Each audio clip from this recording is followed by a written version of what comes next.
I'm sorry, but your name isn't on the guest list. The words hit me like a slap across the face. I stood there, gripping my purse, my breath caught in my throat. The receptionist, a young woman with perfectly straightened blonde hair and an expression of forced politeness, looked at me with something almost like pity. I hated that look. That must be a mistake, I said, forcing a small, controlled smile. My voice remained calm, but inside something twisted. The bride is my sister. The woman hesitated, her fingers hovering over the list. She glanced at me, then back down, skimming the names again, but I already knew that first flash of hesitation, that shift in her expression. She wasn't going to find me on that list. My stomach dropped. Could you check again? I asked, my fingers tightening around the gift bag I was holding. She nodded quickly, flipping through the pages as if she might have somehow overlooked me the first time. The seconds stretched unbearably long. The sound of clinking glasses and soft classical music floated in from the ballroom behind me. Then the receptionist's expression changed. I knew that look. It was the kind people gave before delivering bad news. She lowered her voice, almost apologetic. I'm really sorry, Miss Carter, but your name isn't here. I inhaled slowly, steadying myself. That doesn't make sense, I said. Sophia is my sister. I should be on that list. The woman glanced around as if checking whether anyone was listening. Then, in a voice so low I barely heard her, she said, "It wasn't a mistake. Your mother personally requested your name be removed." For a moment, all I could hear was the blood rushing in my ears. I stared at her, convinced I had misheard. "I'm sorry, what?" She looked away, uncomfortable. "Your mother told the event staff that you weren't to be admitted under any circumstances," she continued, still hushed, as if that would soften the blow. I'm really sorry. I know this must be awkward." Awkward? That was the word she chose? My own mother had deliberately erased me from my sister's wedding, and all this girl could call it was awkward? A slow, cold numbness spread through me, replacing the initial sting of betrayal. "I see," I said, swallowing hard, but I didn't see. Not really. Yes, my mother had always favored Sophia, that was no secret, but to cut me out completely, to deny my existence on one of the most important days of our family's life, even for her, this was a new level of cruelty. I stood still for a moment, my pulse roaring in my ears. I could turn around, demand an explanation, march straight into the ballroom and make a scene. But what would that accomplish? Would my mother suddenly feign innocence? Would Sophia stare at me, confused, realizing too late what had been done? Or worse, would she already know? I swallowed down the thought. I wasn't going to make a fool of myself here in front of strangers, in a place where I clearly wasn't welcome. If they didn't want me here, I wouldn't stay. I looked down at the carefully wrapped gift in my hands. It was a blanket I had made myself, white, embroidered with delicate blue flowers. It had taken me 2 months to finish, the colors of our father's wedding gift to my mother once upon a time. A relic of love, of family. A family that had just cut me out like I was nothing. Slowly, I walked over to the check-in counter, where the concierge watched me with thinly veiled curiosity. "Please make sure this gets to the bride," I said, setting the bag down gently. The card beneath the ribbon was simple, for Sophia. "Wishing you happiness. No more, no less." I adjusted the strap of my purse and turned toward the grand glass doors leading outside. The moment my heels clicked against the marble floor, I felt it. The eyes of people watching me, whispering. The weight of humiliation pressed against my chest, but I forced myself to keep walking, to keep my posture straight. Outside, the night air hit me crisp and sharp against my skin. The street was alive with the soft hum of Chicago traffic. Cars sped past, their headlights illuminating the sidewalks. Laughter spilled from a nearby rooftop bar where people clinked their glasses in celebration. A celebration I was never meant to be part of. I took a slow breath. My hands trembled slightly as I reached into my purse for my phone. I shouldn't have been surprised. This wasn't the first time my mother had made me feel invisible. Growing up, I had always been the afterthought. While Sophia was the golden child, the one who could do no wrong, I had been the inconvenience, the too serious one, the one who wasted her life in a career that wasn't glamorous enough. I had put my dreams on hold to care for our father when he was sick. I had spent my savings to help Sophia get through law school. And when he passed, I thought, naively, that my mother and I might have finally found common ground. But love had never been unconditional in our house. It had always been a transaction, and I had never been worth enough. I let out a sharp breath, tightening my grip on my phone. My fingers hovered over Sophia's number. Did she know? Did she realize that I had been cut from her wedding? That our mother had decided I wasn't worthy of even being there? I hesitated. And then before I could second guess myself, I tapped the screen and called her. The phone rang once, twice, 3 times, then it went to voicemail, not even an answer. I stared at the screen for a long moment before shoving the phone back into my purse. I should have expected that. Maybe Sophia was too busy, maybe she had no idea what had happened, or maybe she had known all along. The thought made my stomach twist. I turned away from the hotel, stepping toward the curb to hail a cab. I wouldn't cry, not here, not now, but one thing was clear. If they had erased me from their lives, I would make sure they regretted it, because this wasn't the end of my story. It was just the beginning. The cab ride home felt like a blur. The city lights flickered past the window, neon signs casting streaks of color across the glass. But I barely saw them. My fingers tapped restlessly against my purse, my mind spiraling through every possible explanation. I could still hear the receptionist's words, "Your mother personally requested your name be removed." I exhaled slowly, my breath shaking as I pressed my forehead against the cool glass. My mother had erased me, not just from the wedding, but from the very idea of what family meant. And the worst part, I should have seen it coming. My mother, Victoria Carter, had never made it a secret that I was inconvenient. Sophia had always been her perfect child, the golden daughter, the one who could do no wrong, the one who followed the carefully laid out path, prep school, Ivy League law degree, a fiancé with an impressive last name. And me? I was the afterthought, the girl who wasted her potential on a mediocre career in nursing instead of something prestigious, the one who threw away her youth taking care of a dying father instead of chasing ambition, the one who had never been enough. But what haunted me the most wasn't the favoritism, it was the lies. Because now I was beginning to realize I had never just been ignored, I had been actively removed. I pulled out my phone, scrolling through years of texts, old messages that suddenly took on a different meaning. "Hey, I sent you a birthday gift, let me know if you got it. Thinking of you today, let's catch up soon." Read at 9:43 p.m. No response. "Hope the bar exam went well, I'm so proud of you." Left undelivered. I had spent years telling myself Sophia was just busy, that law school had consumed her life, that work was overwhelming. But what if she had never received those messages? What if my mother had been filtering everything, making sure I was nothing more than a distant shadow in Sophia's life, a ghost of a sister? I shoved my phone back into my purse, swallowing down the nausea creeping up my throat. I needed to stop thinking in questions and start looking for answers. And I knew exactly where to start. The moment I stepped into my apartment, I went straight to my bookshelf. Tucked between old medical textbooks and half-read novels was a small wooden box. I pulled it down, my hands steady despite the fire burning in my chest. Inside, neatly folded, were every receipt, every bank statement, every check I had written for Sophia over the years, her tuition, her rent when she was struggling in law school, her textbooks. I had sacrificed my savings, my security, my future to make sure she had the best chance possible, and in return, I had been wiped from existence. I inhaled sharply, willing the anger to stay controlled. I wasn't going to waste energy on emotions that wouldn't serve me. This wasn't just betrayal, this was theft. I placed the box on my desk and opened my laptop. If my mother had gone to such great lengths to erase me, I was going to make sure she regretted it. I wasn't interested in revenge for the sake of pettiness. I wanted justice. I wanted truth. I wanted my mother to understand. I wasn't the kind of person who just disappeared quietly. So I started digging. Financial records, I combed through bank statements, pinpointing every dollar that had gone to Sophia. Emails, old correspondences between my mother and I back when she still pretended I was part of the family. Legal documents, a file I had tucked away after my father's passing, the one that detailed his life insurance payout, and that was when I found it. A deposit, a large one that had been meant for me from my father's policy, except it had never arrived in my account. My breath hitched as I clicked deeper. The payout had been redirected, signed over to another name, Victoria Carter. My stomach twisted. She took my inheritance. She had stolen from me, and not just money. She had stolen my choices, my opportunities, my independence. She had taken the last thing my father had left me. And used it? For what? To fund Sophia's dream life?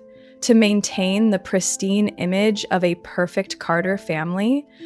My fingers curled into fists.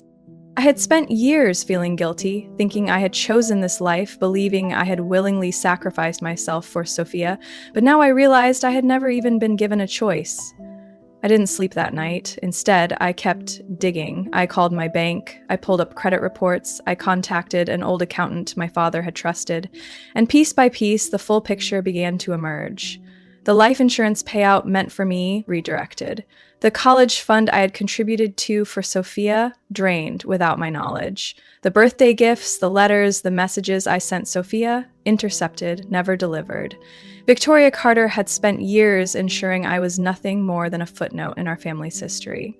A walking ATM with no voice, no presence, no place. And now she had made the final cut. She had made sure I wasn't even invited to the wedding, the one day meant to be about family, about unity.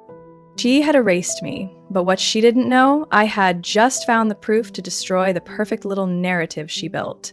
I stared at my laptop screen, the evidence staring back at me like a loaded gun. I had everything I needed to expose her, to make sure the people she fooled, Sophia, the wedding guests, the society she craved approval from, knew exactly who she really was.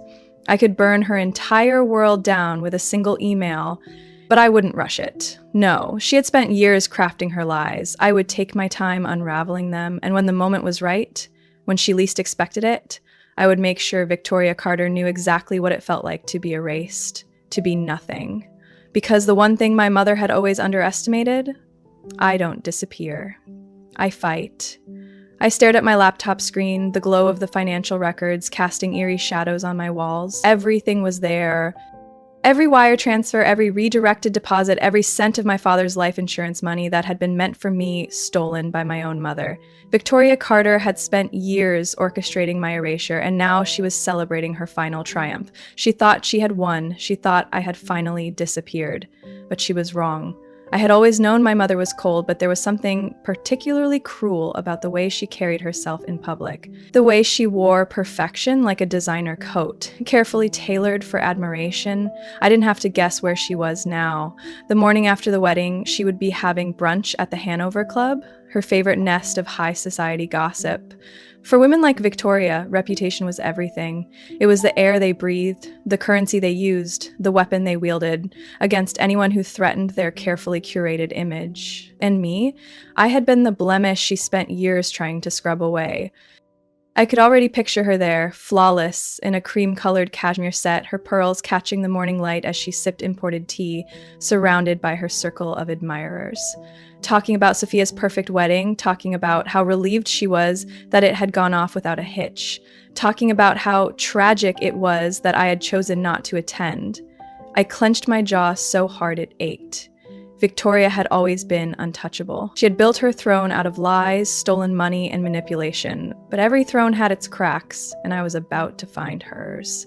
By noon, I had gathered everything I needed, the financial statements, the bank records, even the old emails she had carelessly sent me in the past, ones where she slipped just enough for me to piece things together now.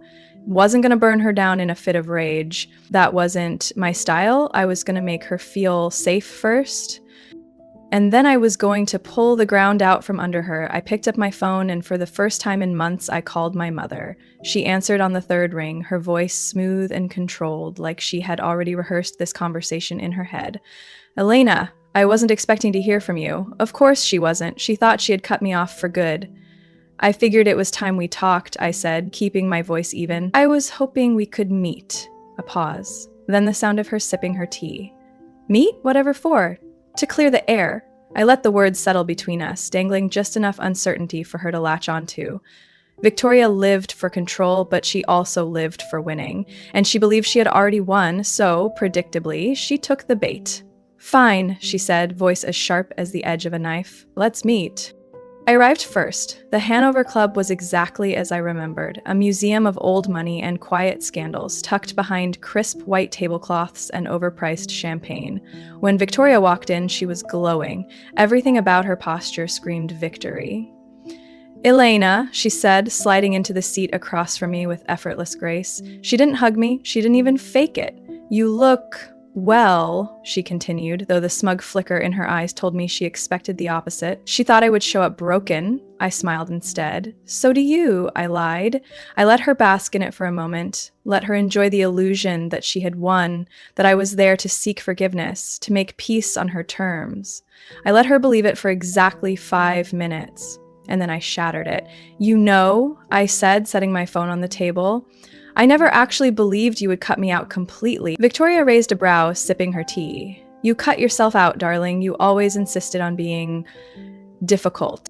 That was how she justified it. That was how she rationalized stealing from me, lying to me, making me an outsider in my own family. She called it discipline. She called it teaching me a lesson.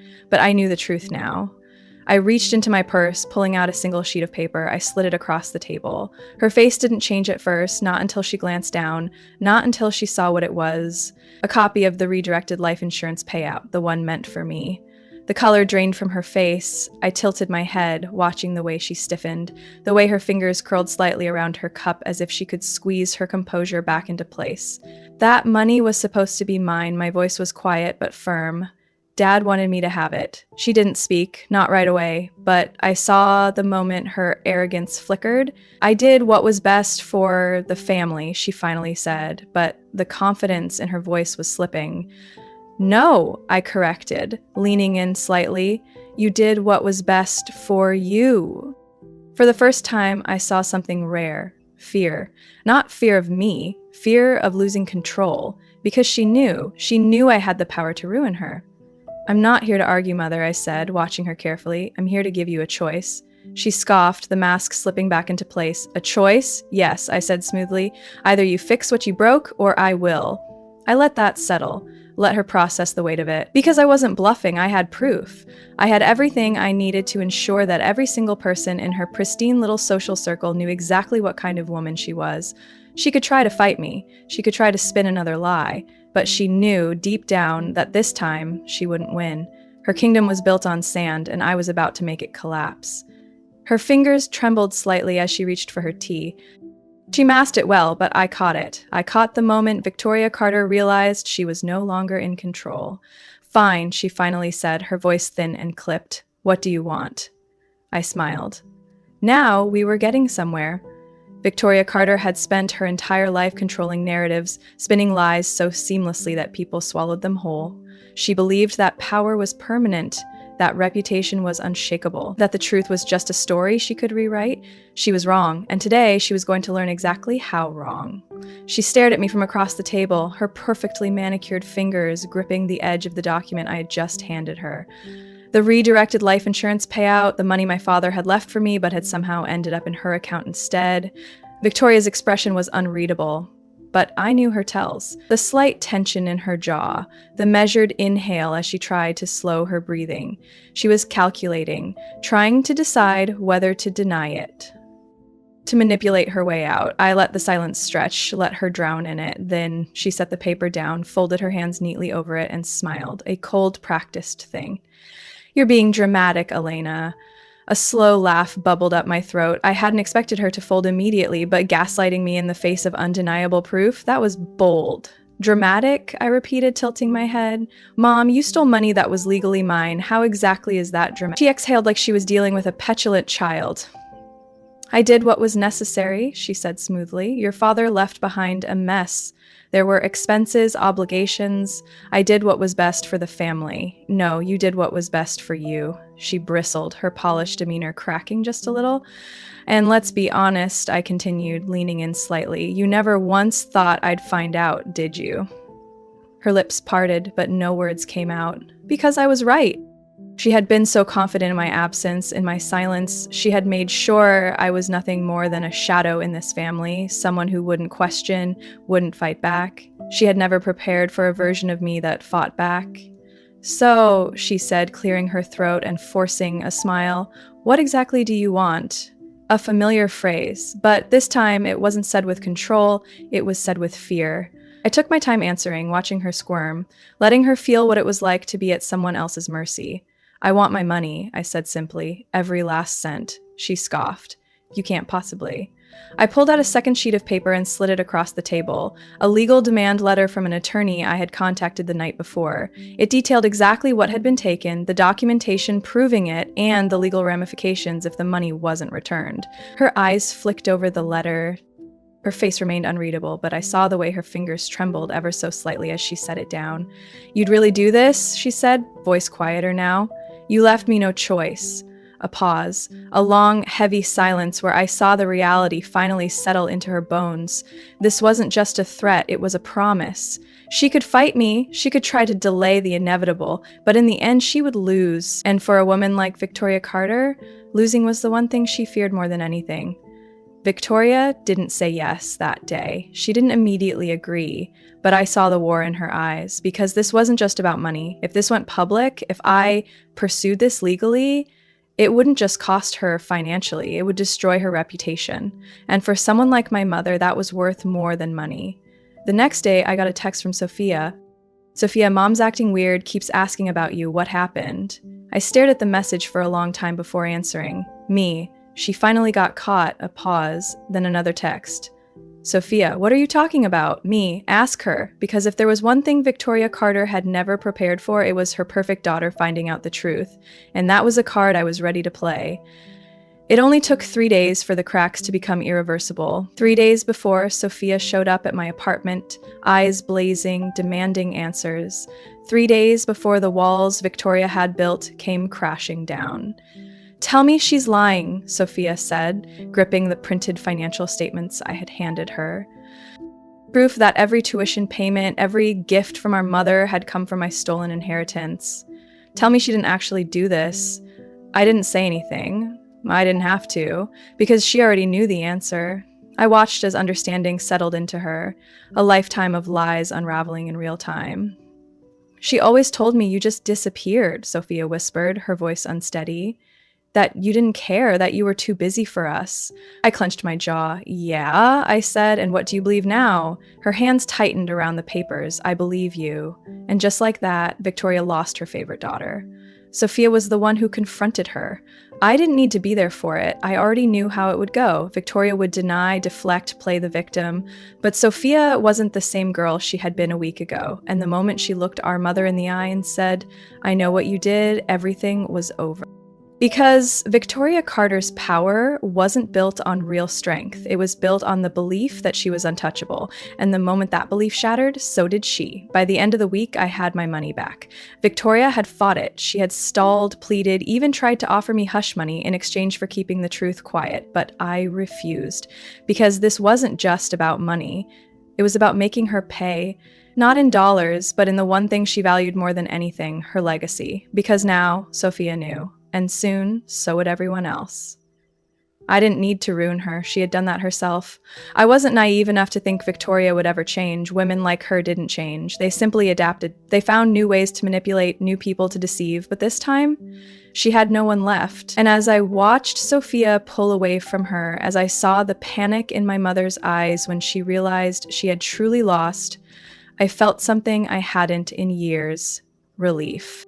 She had erased me. She had stolen from me. She had rewritten history to make me nothing.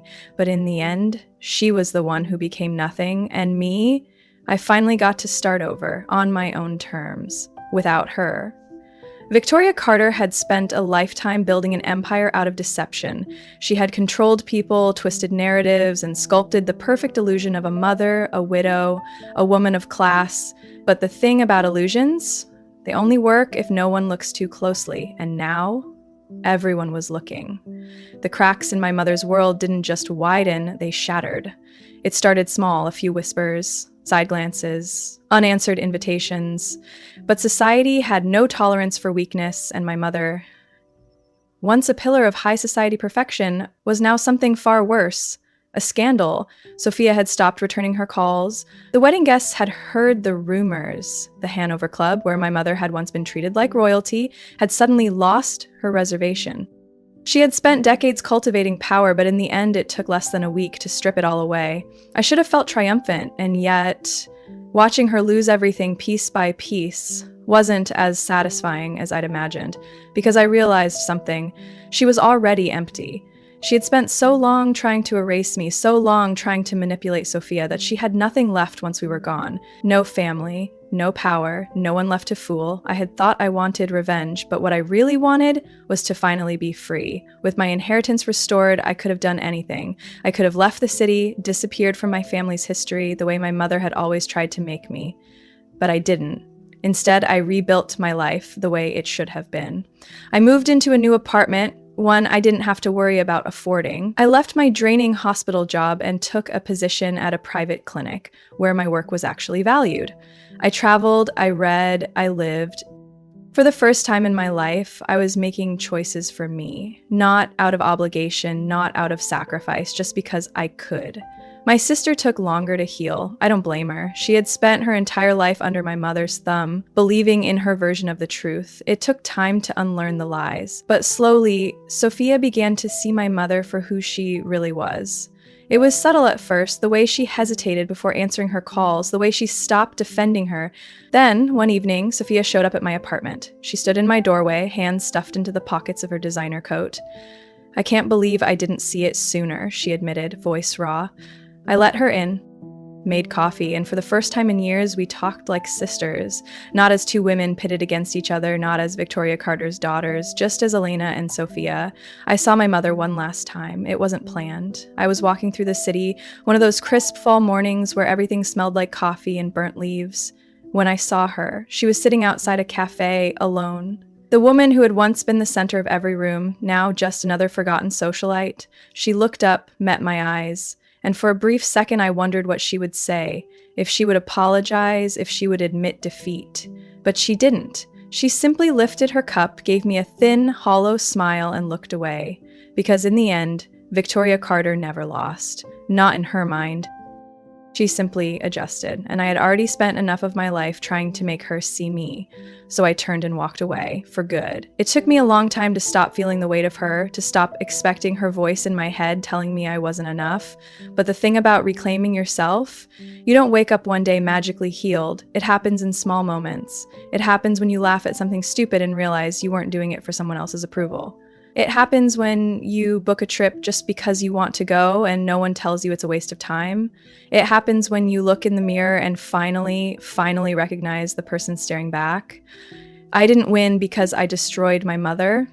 I won because I built something better, something real, something mine. I never looked back. Because the best revenge is living a life they can't touch. Betrayal comes in many forms. Sometimes it's loud and obvious. Other times it's quiet, insidious, woven into the smallest cracks of our relationships. But the real question isn't whether you've been betrayed. It's what you do next. So tell me, if you discovered someone had erased you from their life, stolen from you, rewritten your story without your consent, would you fight back or would you walk away and build something better? Let me know in the comments. I want to hear your story.